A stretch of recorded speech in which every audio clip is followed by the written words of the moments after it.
Hey everyone, KitaSean here, so welcome back to another Fate's Grand Order video. If you play the USA version of Fate's Grand Order, then you guys know that the Summer Camp Summer event is right around the corner. This was announced during Anime Expo, and yeah, they revealed 3 of the first servants in the gacha. In today's video, we'll be discussing those 3 servants, and of course, again, they're from gacha number 1, and we're going to go ahead and discuss if they're worth the roll or not. So let's go ahead and start the video.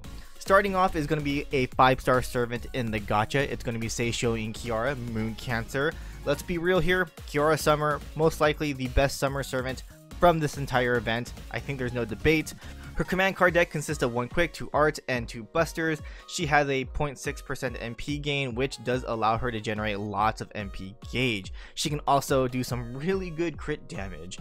But like every servant, the highlight is of course in the skills, and I think Kiara Summer specifically has some skills that are very unique and interesting. Her first skill has so much. It's a skill that has defensive capabilities, but also allows her to do MP damage. The defensive skills are Guts, remove debuffs, and HP heal. The Guts is really good because it lasts for 5 turns and the skill is on a 6-turn cooldown, so she should always have Guts ready to go. The debuff removal, which will help against boss and challenge quests. The unique effect on the skill is Mermaid's Nourishment, which ranks up both her 2nd and 3rd skill, and we'll discuss that as we talk about those skills. Skill 2, she gives herself MP up to 30% and gain up to 20 stars. A solid effect, but if you wait 2 turns for Mermaid's Nourishment to take full effect, then you can actually get 50% MP battery and 30 stars.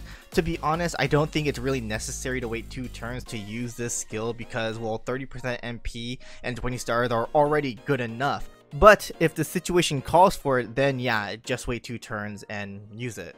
The 3rd skill is another great utility skill that gives the party evade, removes enemy ignore evasion buff, adds a bewitchment debuff that reduces their critical attack chance by 10%, reduces enemy defense up to 20%, and arch resistance up to 20%. Of course, like the 2nd skill, the more turns you wait, the stronger these effects get, except for the bewitchment that stays at 10%. The bewitchment effect is great for, again, boss and challenge quests, gives some survivability, and as for defense down and arch resistance effect, great for the farming, allows her to do more damage basically. Though I said bewitchment effect is great for boss and challenge quests, it still works with the farming. As you can see, Summer Kiara does more damage with mental debuffs on the enemies with her MP. Bewitchment is a mental debuff, so the more stacks, the more damage. Is Summer Kiara a must summon? Honestly, if you already have a servant that can help you with the Art's 3-turn farming department, no. Yes, she is a unique and fun servant to use, but she is replaceable. Plus, she is one of those servants where you kind of have to use your brain to fully use her. We don't want that. We just want to press button and broom broom with MP. Next, we have Brynhildr Berserker, one of the 2 4-star servants in the gacha. Brynhildr is a beautiful looking servant, and that alone already makes it worth rolling for her. But what about her skill set? In my opinion, I think Brynhildr is actually the strongest 4-star AoE Berserker in the game. Her command card deck consists of 3 buster cards and 1 quick and 1 art, and if she hits with that art card, she's going to be gaining a bunch of MP gauge because her MP gain is 0.85%, which I think is pretty crazy. But the 3 busters makes her the ideal berserker. First skill is great as a berserker, evade for 2 attacks for 3 turns and reduces own damage taken for 3 attacks for 3 turns. Survivability is always what you want to see on a berserker. Her 2nd skill gives her an MP battery up to 20% and gives her 10 critical stars, and of course that's going to help her with doing some amazing critical buster damage. I mean, again, imagine the buster chain. That's going to be insane. Her 3rd skill is where it's at though. Increase both art and buster performance for 3 turns up to 30% to herself and those who have Brynhildr's beloved trait, which there are quite a lot of servants that have this trait. Plus, her passive skills allow her to do more damage, which, again, Unga Boonga. Her MP gain is an AoE and it ignores invincibility, which is always great. Overcharge increases her buster performance that activates before the MP hits, so you'll definitely be doing that extra damage with the MP. Overall, Brynhildr hits super hard, and if you don't have a strong AoE target buster berserker, she is amazing. I know I said it isn't really worth rolling for Kiara if you already have a servant that can do the job, but if you do plan to, there is a really good 4-star servant waiting for you as well. Next we have Illya Archer. I actually believe Illya Archer is one of the better 4-star AoE archers in this game. If it wasn't for Nightingale Santa, I would probably put Illya at number 1 for the 4-star AoE archers. Her command card deck consists of 2 quicks, 2 art, and 1 buster, and she has amazing MP gen, which of course will allow her to gain a bunch of MP, and she can do a bunch of crit damage as well. Her first skill allows her to increase her quick card up to 20% for 3 turns, increase uncritical star absorption with her quick card 1 turn up to 500%, and increase uncritical damage up to 100%. Definitely use this skill when you are about to use her MP, but if you can get the quick chain, my god, this is going to do some crazy damage. And of course MP gain as well. Her second skill grants herself invincibility for 1 attack for 3 turns, own MP generation for 3 turns up to 30%, increase attack to children servants for 3 turns up to 20%.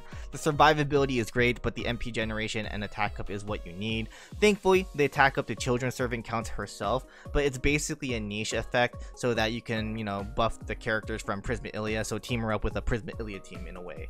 Her third skill has a battery that is up to 30%, increase uncritical damage for 3 turns up to 50%, and a 70% chance to recover own HP by 500 for 5 turns. This is a really good skill, helps her get MP, allows her to do crit damage, which will of course allow her to gain more MP as she does the crit damage when she attacks. The heal effect needs a rework, but overall I think this is a really good skill. Her MP is AoE and it ignores evasion, the overcharge effect activates before hit, and increases all 3 card types up to 50% depending on the MP level. So yes, Illya can actually do some really good damage. It's really sad that a lot of people overlook her, and that's because of course Summer Kiara. So overall, I do believe this gacha is worth it, but if you already have servants that can do what these servants can provide, then it's okay to skip. Keep your same court for the upcoming gachas, but if you just want the swimsuit versions of these servants, hey, roll without hesitation. So there you guys have it. That's my little digest video on what I think about gacha number 1 for the summer camp event. I do think, again, this gacha is worth the roll. A lot of great servants in it. But again, if you already have servants that can do what these servants can do, but a lot easier, then it's okay to skip. Just keep your same course for the upcoming characters coming out. And yeah, that's basically going to be about it. But again, I do think Summer Kiara and Brynhildr are just amazing looking servants. I mean, that's actually the reason why I rolled this gacha. I really wanted Brynhildr. So yeah, if you want to be like me, just roll for the design, then yeah, do that. Because I mean, Brynhildr, my god, all her Ascension arts are just amazing. Plus, I love her MP animation with Sigurd, so yeah. But yeah, that's going to be about it. Thanks for watching. Hope you guys enjoyed, and I will see you guys in the next one. Laters.